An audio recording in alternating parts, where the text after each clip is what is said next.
Hello, listeners. I'm Timstradamus, and it's Friday. And I'm feeling a little dangerous. A little dangerous? Yeah, I woke up with that. That reminds me of Darkwing Duck. Let's get dangerous. And with me, as always, is my talented and beautiful co-hostess, Voyse. Good morning, Timstradamus. And happy Friday to all of our goblins and ghouls. I have another zombie joke. Would you like to hear it, Timstradamus? Hit me. What's a zombie's favorite treat? A zombikini? A zombikini? I think that's pretty cute. I thought you were going to say brain food, but, it's actually eye candy. Oh, nice one. Thank I like you. that. Eye candy. For any new listeners, Voyse and I enjoy reading and talking about stories from the internet that are interesting, funny, and dramatic. Because of our love of stories, we've come together and created this channel to share with you those experiences. And hopefully give you some food for thought. Well, Voyse, what have you brewed today? I have brewed for you with my cocoa nibs a cocoa nib, rooibos, ginger, and turmeric tea. Oh, it smells like chocolate. It is. It's cocoa nibs. Oh my goodness. I actually sweetened it with maple. Okay. That's crazy. I wanted to bring that fall feeling to chocolate, and I was like, maple syrup and chocolate flavoring to me is one of those delicious combinations. That's a 5 out of 5. It tastes like Hershey's melted in a cup with the maple. Yes. Like that dark chocolate Hershey's. I love my cocoa nibs. I've actually been falling in love with experimenting more teas with it. Well, it's fantastic. Thank you for making it. Of course. Well, let us delve right into these stories for Friday. For any listeners wanting to follow along, all story links are in the description below. For our first story, am I the a-hole for throwing this girl's pants and underwear out the door? A group of us friends had a get-together for drinks and games. We all knew each, except for this one girl who came with one of the guys. I'm very good friends with the host of the party, and it was her parents' place. After a few hours and many drinks, we were all having a good time. My friend then noticed the new couple were missing for some time, and we knew they didn't leave. So me and her went looking around since we had a good idea what's going on. As we get to her room, we can hear them having sex in there. My friend banged on the door and told them to get. She's not one for confrontation. After a few minutes of them not coming out, I opened the door and they were still in bed doing it. I yelled, "Get out!" But then saw her pants on the floor. I grabbed them and took them to the front door and threw them out into the yard. Everyone was "What's going on?" and laughing. We waited for them. Eventually, they sheepishly came out looking all embarrassed. She had his hoodie tied around her waist. People were laughing again, and the guy asked where her pants and underwear were. So I told him outside, and he called me an a-hole for doing that, and I said, well, don't f*** on someone's bed. So they left. It was a bit divided on how I reacted. I felt I was standing up for my friend for being disrespected like that, especially since this girl was essentially a stranger to the group. But later on, I heard that the girl was super embarrassed and humiliated and cried and doesn't want anything to do with our group of friends. The guy is also super pissed at me. So, am I the a-hole? Zippity boppity, gimme the hoppity. Yes. Thank you, Michael Scott. So, this is definitely a funny one because it's party etiquette. And you kind of do fall into two spaces here. Because I've heard it from many different people throughout my life.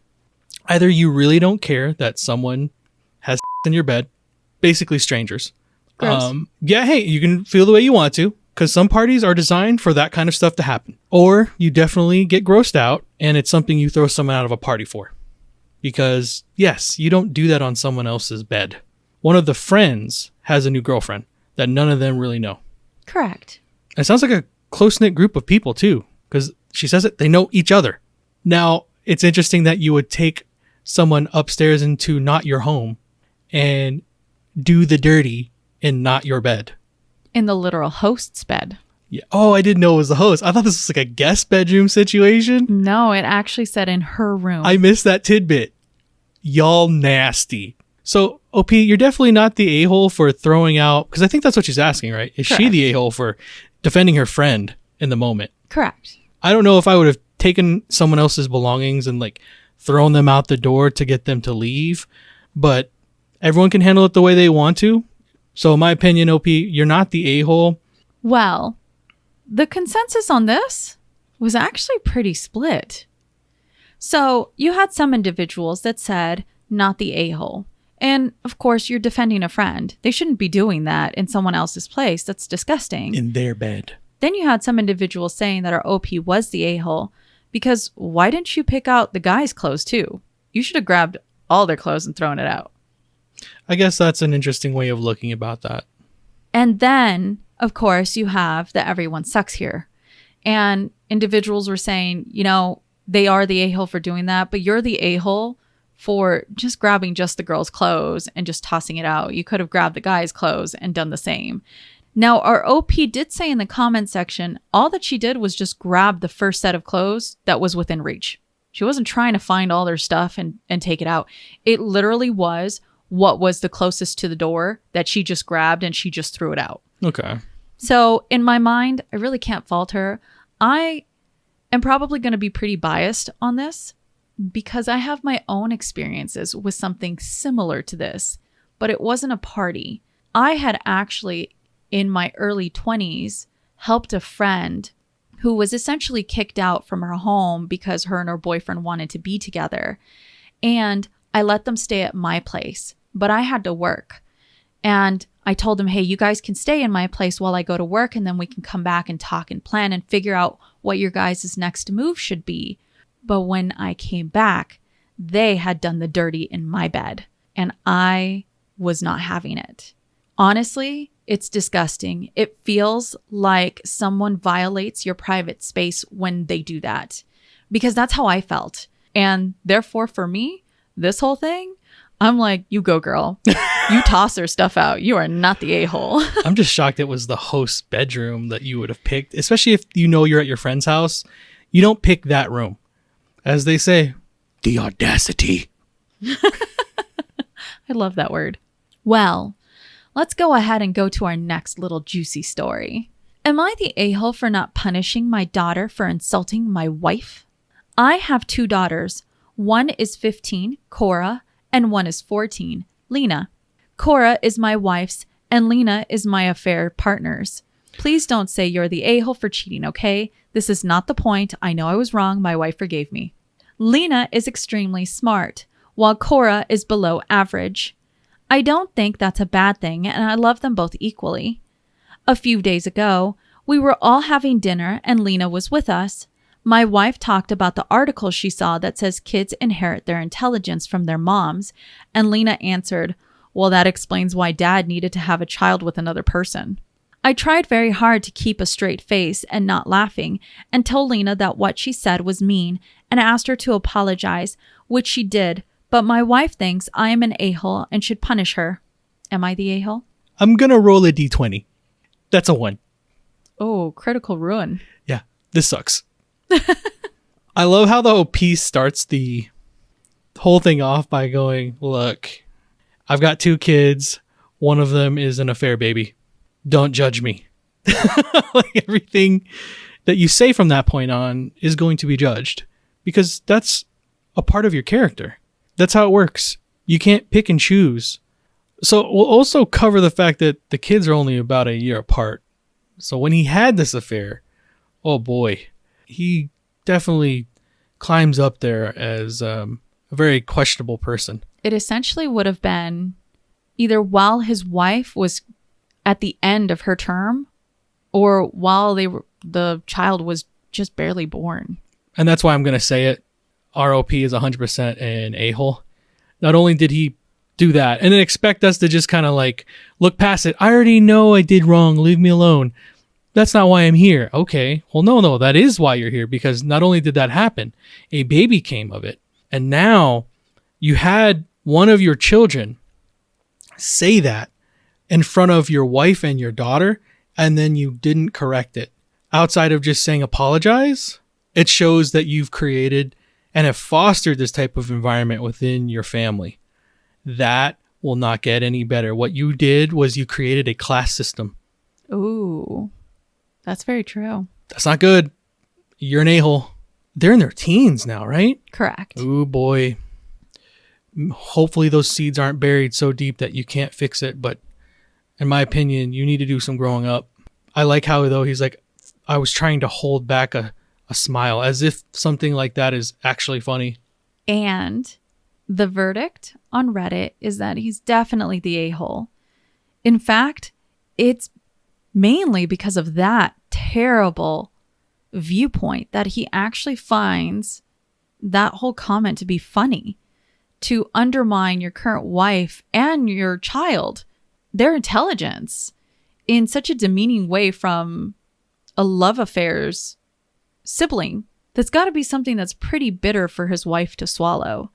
Now, to add a little bit more insight, OP actually admitted in the comment section that Lena's mom didn't know that he was married and dumped him right after finding out that he was. Unfortunately, a child was made between that affair, although it was an affair on his part, not truly on his partner's fault, which I think goes to show you just his character. Yes, he took down his post pretty quickly, along with all of his comments, which I've noticed were gone. Hopefully he learned. Hopefully, because he wasn't getting any help from our Redditors. Well, let's go into our next stories and see about this bounty hunting adventure. Pew pew. Am I the a-hole for telling a bounty hunter where to find my brother when he apparently lied and listed my address on his paperwork to the bail bonds company and then skipped his court date? My 22 male brother, 35 male, has spent his life in and out of jail. He was arrested again a couple months ago for God knows what. He posted bail through a bondsman and was released. Long story short, I just happened to be sitting in my dining room eating dinner when there's a knock on the door. I open it and it's a man wearing a bulletproof vest. He looks confusingly at a piece of paper and asks, "Is blank here right now?" I told him that blank is my brother and he doesn't live here. The man then proceeds to tell me that my brother missed court and the bondsman is out for $25,000 and they're looking for him. He asked if I knew where to find him. I gave the man an address for a friend's house that my brother goes to 90% of the time for parties, drugs, etc. Well, they caught him there, and now his bail has been revoked, and he's back in jail. No bail bonds company will lend to him now, and no other friends or family can afford to give him the money. I'm sure as hell not giving him anything after the stunt he pulled. He'll just have to stay in jail until his trial. My mom, aunt, sister, and grandma have all been blowing up my phone the past few days with messages on Facebook about how much of a terrible person I am for getting my poor brother in trouble. I'm starting to feel a little guilty now, but I don't appreciate him possibly getting me arrested or worse by lying and using my address. Am I the a-hole? Bazinga. I'm shocked about how the family is like supporting the 35-year-old Correct. in this whole matter, because they're attacking the OP for giving the information as to where his brother was. That right there tells me enough about the family, because they've never held his older brother accountable for anything. That speaks more to why he's still in and out of jail, in my opinion. He's saying that his brother gave the bail bondman his address. When you put people in those situations, you don't know what could go down. There's a reason why he wears that bulletproof vest. At the end of the day, I can see where people might sit there and go, blood is thicker than water. I would do anything for my siblings. If they come looking, I'm not going to say anything. I've heard people say that kind of stuff before. I would be more interested in getting you the help you need instead of covering for you. Obviously, you're not the a-hole. I would definitely be careful, though. You may get people feeling a certain way. Well, let's go ahead and go to our consensus. You are not the a-hole. In fact, there was a lot of individuals that were questioning, what did your brother think was going to happen? That it was going to get better? That whatever charges or issues happening in the court would just simply go away? Doesn't happen. That just gets worse. Now let me go ahead and provide you an update from our poster. They said, "Sorry for not posting this earlier. I'm still pretty shaken up from the encounter with the bounty hunter 2 nights ago. I hope you guys see this. So I talked to everyone involved last night, except for my brother. He already used up his phone call asking mom for more money. I hate to say it, but my family is still in denial that my brother's behavior is a problem. They still think that I should have hid him to keep him out of trouble. They don't care about the danger that he put me in. My mom doesn't care that she and my father won't have any retirement money left if they keep bailing him out. My sister, aunt, and grandmother each took a turn lecturing me on family is everything and we look out for each other. You should have taken one for the team. As of last night, I'm officially no contact with my mom, aunt, sister, or grandmother. I've decided that if they want to go down with my sinking ship of a brother, then they can do that, but I want no part of it. I wanted to thank each and every one of you guys in the thread for the advice and kind words. Edit. I checked with my bank and credit card companies this morning to make sure my brother didn't pull any other stunts under my name. Everything came back clear. Well, it sounds like ROP has a good head on their shoulders. And I didn't bring it up earlier, but there is a huge age gap between the brothers. One's 35 and the other one's 22. Yeah, about a 13-year difference. That's what I find is interesting. The whole family is saying you should have just taken one for the team. No, you made the decisions. You deal with the consequences and hopefully you've learned from them. At the end of the day, that shouldn't be on you to protect other people from their decisions. Agreed. Well, let's go ahead and head into our last story of the day. And it's a bit of a doozy. Am I the a-hole for saying hello to my 8th grade crush when I saw her at the grocery store? I should say this is a throwaway account. When I was in 8th grade, we had to do square dancing for PE, and I danced with this girl named Vanessa. I don't remember the dance, but we had to hold hands, and I fell head over heels in love with her. She was really out of my league, so I never had the courage to approach her, but I used to have vivid fantasies about dating her, marrying her, and having a life with her. She moved the first year in high school, so I thought I'd never see her again. I saw her at Safeway yesterday. She looked exactly the same, and I had to say hello. I asked her if she was Vanessa, and she said yes, and I said she probably doesn't remember me, but we went to middle school together, and she said that she remembered dancing with me in PE. I was so stoked that I went into telling her how much I was in love with her, but too afraid to approach, and she always seemed so sweet, and she was still beautiful. I said that my silly schoolboy had dreams of marrying her and having kids, and I even had the names picked out. I asked her what she was doing now, and she's getting her master's in architecture, but it turns out the office she works out of is right down the street from my work. She said she had to go, and I asked for her number, and she gave it to me, and said maybe we could catch up with a group of friends sometime. I was so stoked, and we said goodbye. About 10 minutes later, I thought of the name I wanted to name our kids because it was based on a book we were reading in ELA, Flowers for Algernon. So I FaceTimed her to tell her. She didn't answer, and I got this text. Hi, I'm sorry, but this whole encounter was really intense for me. I wish you well, but please don't contact me again. I tried to call her on regular phone this time, and I think she blocked me. I saw my girl cousin later last night and showed her because I don't want Vanessa to get the wrong idea. I'm just a normal guy. I was thinking about maybe just stopping in at her work and explaining things again. My cousin said that text was as blunt as could be without using swear words. She said I was fine to say hello. I was weird when I told her about my daydreams, and I was a certified a-hole when I tried to FaceTime her 10 minutes later, and she doesn't even have words for what I'd be if I stopped by her office. I would like to get a second opinion. Am I the a-hole? This is the spice-imitable. That sounded like Borat. Yeah. Yes. So, can I ask this? How old is ROP? Never said. Okay. I got to assume that they're probably maybe mid-20s, maybe late 20s. He said that he was in school with Vanessa back when they were in 8th grade. So we got to assume that's been at least 8-10 years. At least, yes. He's an adult now. She's working on her master's. So it's been a little bit of time. And what he does when he sees her for the first time in close to a decade is everything you're not supposed to do. You're allowed to go up and say hi, but what you're not allowed to do is divulge every single thing you've ever thought about this girl to her face. I dreamed about you every single day.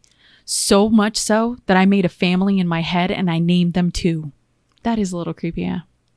How many people would be okay with having that thrown at them 2 minutes into a conversation after having not seen you for 10 years? So the other alarming thing is that after he does tell her this, he gets her number. Now he has a second chance because it didn't freak her out totally. Oh, right? But she did say specifically, we'll meet with a group of friends. Yes, she's already laying that base down, but she did give him a number. She did want to at least see if there could be a friendship stricken up, right? That's how I see it, because she could have given him a fake number or just told him no. That's true. But then he proceeds to FaceTime her within 10 minutes of their conversation about the kids' names that they don't have. I'm shocked that he doesn't see it, but that leads me to ask, does he have any disorders? It doesn't say. His account's not accessible by me. Okay. I didn't see anything in the comments section. In my mind, OP, you are... I hate calling you the a-hole because it just sounds like you're inexperienced. I do get, though, that between your cousin and Vanessa telling you to stop, you not stopping really is an issue. But I gotta believe maybe somewhere it's just your inexperience, because it sounds like you might be almost treading on the line of stop behavior, and that's never good. So I hope for you that you go get yourself into some type of counseling, because it does sound like you need a little bit of it, and just grow from the experience. Well, the verdict on Reddit is that our OP is overwhelmingly the a-hole. And I think for them, it was more of, you're on here for another opinion because you want to, get permission for what's going to be this bad behavior. And that didn't strike people as good at all. Now, this actually opened up a lot of doors when it came to people explaining their experiences, because for a minute there was a segment that said, I hope this is fake. And unfortunately, there's a lot of women out there that have these problems with stalking. One actually said that she dated a guy once, dated him only one time, and 15 years later, he came knocking on her door saying, get ready, you're meeting my parents. It's of a different level, some of these stories that I was reading. And it really makes me feel for them, because your life feels truly endangered. If someone would go so far to do this stalkerish behavior, because being a stalker is just you being selfish. You don't care what the other part feels. You don't care who your victim is in regards to their feelings fully. Are they comfortable? Is your advances all right? Is going to their place of employment an okay move? By far, no. The moment that somebody says, please don't contact me, any other actions, especially when you're trying to get approval through other sources to do it, I can understand feeling intense feelings for someone. Timstradamus, I love the bejesus out of you. But by no means does that mean that how you feel in our relationship shouldn't be taken into consideration. Yes. And I think that's where a lot of people get it mixed up. Love comes both ways.